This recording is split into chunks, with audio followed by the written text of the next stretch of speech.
Perkenalkan, nama saya Cindy Dompung dari kelas 4C dengan NIM 23105011. Di sini saya akan membahas materi yang kedua dengan judul Pengembangan Pembelajaran PKN sebagai Pendidikan Politik untuk Sekolah Dasar. Kita masuk pada poin pertama, yaitu pengertian pendidikan Pancasila dan kewarganegaraan. Yang pertama, definisi PKN. Pendidikan PKN adalah pendidikan yang bertujuan untuk membentuk warga negara yang cerdas, terampil, dan berkarakter. Yang kedua, tujuan PKN.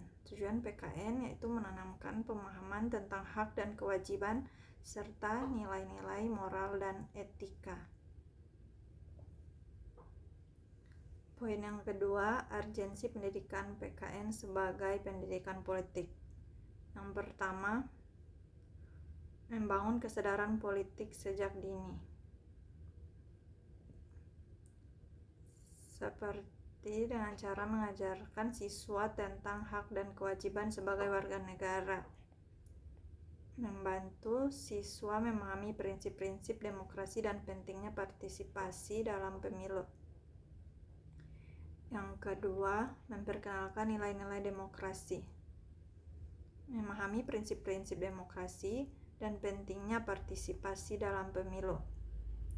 Serta membantu siswa memahami pentingnya hak asasi manusia dan kewajiban sebagai warga negara.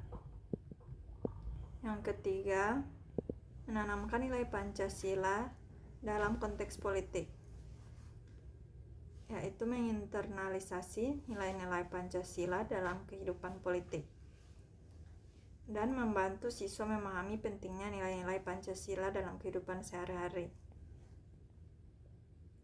Poin yang ketiga, metode pembelajaran PKN yang efektif. Metode yang pertama, diskusi kelompok. Diskusi kelompok mendorong siswa untuk berbagi pendapat dan belajar dari satu sama lain, serta membantu siswa memahami prinsip-prinsip demokrasi dan pentingnya partisipasi dalam pemilu. Yang kedua, simulasi dan permainan peran. Simulasi dan permainan peran memberikan pengalaman langsung tentang situasi politik dan membantu siswa memahami pentingnya hak asasi manusia dan kewajiban sebagai warga negara. Yang ketiga, pembelajaran berbasis proyek.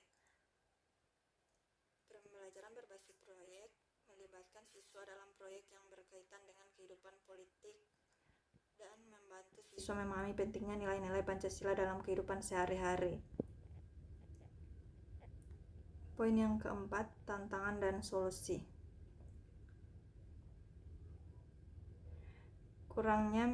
Yang pertama, kurangnya minat dan pemahaman siswa.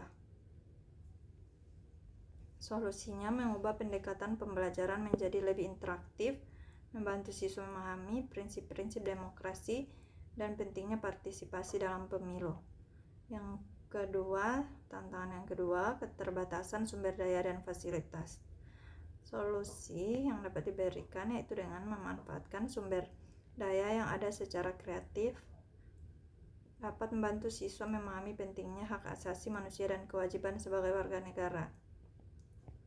Tantangan yang ketiga, keterbatasan pengetahuan dan keterampilan guru.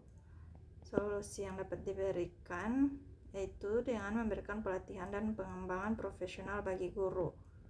Juga membantu guru memahami prinsip-prinsip demokrasi dan pentingnya partisipasi dalam pemilu.